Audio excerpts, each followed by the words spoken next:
Please allow me to introduce myself. My name is George W. Bentley, and I'm the great-uncle of Elizabeth Lizzi Marriott. I've never been an intentionally mean person, but today I feel that you have turned me into one. So here goes.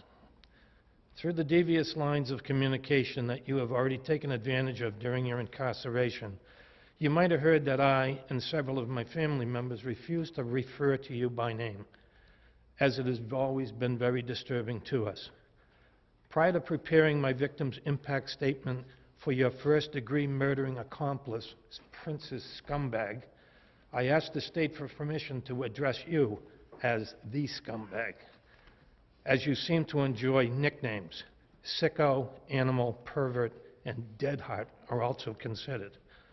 I had to use a dictionary, a thesaurus, and Google in order to find terminology and filthy, rotten words that I felt you would relate to.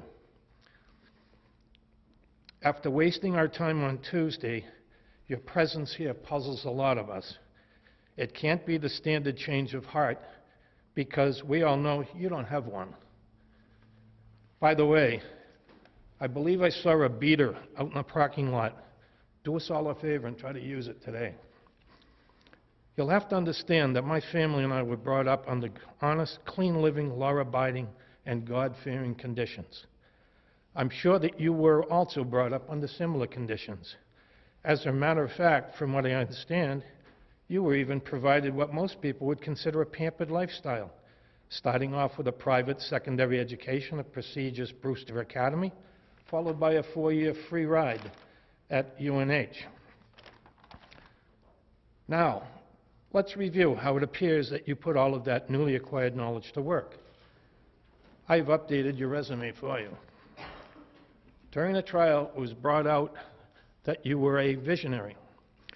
You took up martial arts with the foresight that due to your lack of popularity, you might have to defend yourself in this cruel world. Perhaps you drew a tarot card that proposed a prison sentence in your future. You'll certainly be on the defense for the rest of your life in Concord. Number 2, thug. I also understand one of your favorite roles in your very limited and unsuccessful stage career was usually as a tough guy, villain, or thug. This is derived from your endless desire to put the feeling of fear in the people that surround you. This fear, under the guise of love at first, is what you used on Princess Scumbag. What a pathetic persona. Number 3, computer game salesperson. Outstanding position for a college grad. Here you specialize in Dungeon and Dragon related games. You are again in the position of putting fear into people's minds and your demonic way of thinking. Bravo. Number 4, manipulator of teenage girls. Was Princess Scumbag the first, or were there even younger ones? Number 5, family freeloading sponge. You could not even support yourself at the apartment. Must have been great to have dear old dad in the same complex picking up the rent tab every month. You even went to dear old mom to make deposits to a few accounts at the county jail, and she complied. What'd you do with your earnings? Blow it on bondage equipment and readings at Roberta's? 6, convicted first-degree murderer, rapist, and necrophiliac. I had to look that one up because Daniel Webster's dictionary doesn't contain it. So it's the end of the road, pal. What an impressive resume. My own daughter came within 4 inches of her death in an accident on the way up here to search for Lizzie. This is the torture and that you have put our family through. I do not want to see you rot in jail at the cost of the taxpayers of the state of New Hampshire. It is truly depressing to hear about the rights and privileges that scum like you have available in prison. You should have no rights whatsoever. You gave them up when you set up my beautiful great niece for a sacrifice.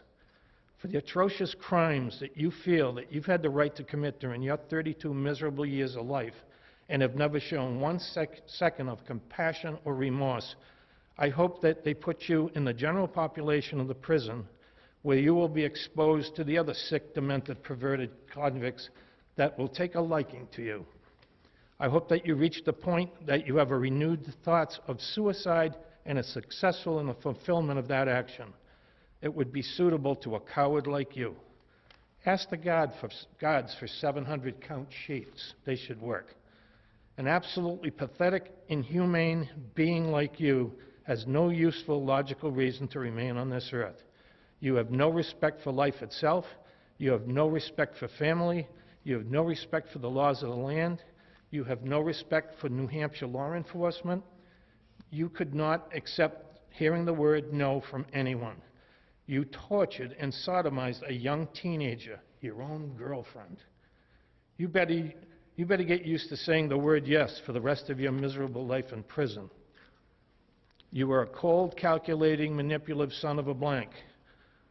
Why did you have to choose our beautiful, innocent, naive Lizzie to perpetuate this despicable crime upon?